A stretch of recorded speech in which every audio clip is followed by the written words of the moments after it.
Was Lee Harvey Oswald a spy? You've no doubt heard of Lee Harvey Oswald, popularly known as the lone nut who assassinated John F. Kennedy from the sixth-floor window of the Texas School Book Depository building on November 22nd, 1963. It is common knowledge that a few years before, in October 1959, Oswald defected to the Soviet Union and lived in Minsk for 2.5 years.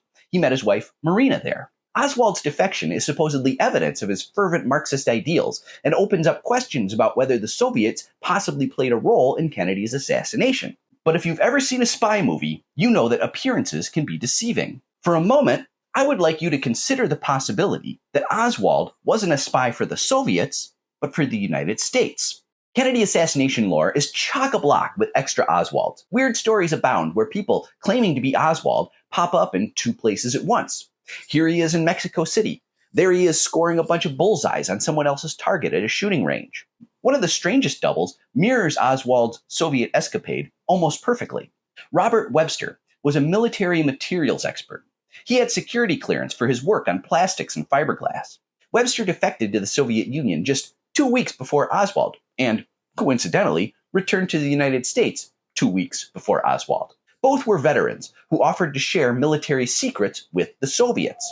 Both married Russian women while they were in the Soviet Union. Both supposedly chafed at living in a communist nation and repatriated to the US. Neither faced any detention or charges for handing over top-secret information to what was, at the time, considered America's greatest enemy. It's said that both Americans looked so much alike that Marina once confused Webster for her own husband.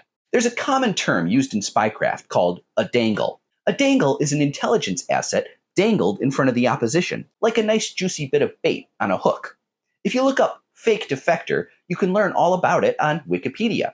A spy agency has someone with valuable intelligence pretend that they want to defect to the other side, hoping that they can manufacture a double agent. If you've ever seen the Timothy Dalton Bond movie, The Living Daylights, it features a storyline about an operation with a dangle. You see, the US had a real problem getting spies inside the Soviet Union during the Cold War. Think about your typical Ivy League graduate, some football star American cowboy with a square jaw, the kind that secret agencies love to recruit. Now think how badly that man would stick out trying to pretend he's just some simple factory worker in Leningrad. Same goes for a strapping Ivan Drago type pretending to be an American lunch pail in Pittsburgh. It was honestly hard for either nation to get eyeballs on the inside.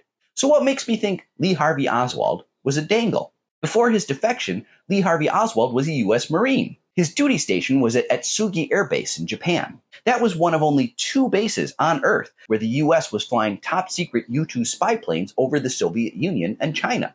That means Atsugi was actually run by the Central Intelligence Agency. Oswald not only had security clearance to listen to U-2 radio operations, he also had access to the location of all bases in the West Coast area, all radio frequencies for all squadrons, all tactical call signs, and more, according to Marine Corps Lieutenant John E. Donovan's testimony to the Warren Commission. Even more curious was how Oswald, who grew up in the Bronx and New Orleans, spoke perfect Russian at only 19 years old.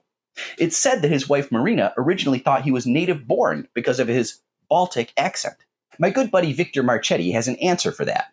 I recommended his book CIA and the Cult of Intelligence a while back. Marchetti had a lot of inside information from time spent as special assistant to the deputy director of the agency. He described a program run in the late 50s by the Office of Naval Intelligence to writer Anthony Summers, saying, it involved 36, maybe 40 young men who were made to appear disenchanted, poor American youths who had become turned off and wanted to see what communism was all about. Some of these people lasted only a few weeks. They were sent into the Soviet Union or into Eastern Europe with the specific intention the Soviets would pick them up and double them if they suspected them of being U.S. agents, or recruit them as KGB agents. They were trained at various naval installations both here and abroad, but the operation was being run out of Nags Head, North Carolina. An intelligence veteran named Robert Tosh Plumley said, I first met Oswald at the illusionary warfare training at Nags Head, North Carolina in 1957. Oswald was taking language courses at the same complex.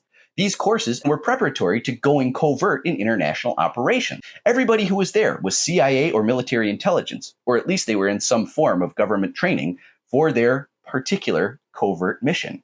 Judge James Bohello, Another veteran and one-time roommate of Oswald's at a Marine Corps air station in Santa Ana, California, was quoted, Oswald, it was said, was the only Marine to ever defect from his country to another country, a communist country, during peacetime. That was a major event.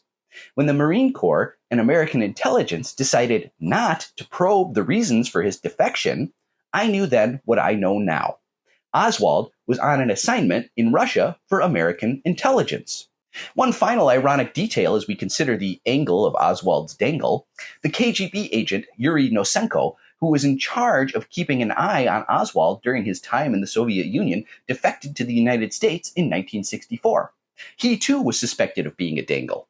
According to a former CIA agent who wrote a book about the incident, it is believed not that the Soviets were involved in the assassination, but that fearing they would be blamed, they staged a defection in order to persuade Americans that the Russians were not involved.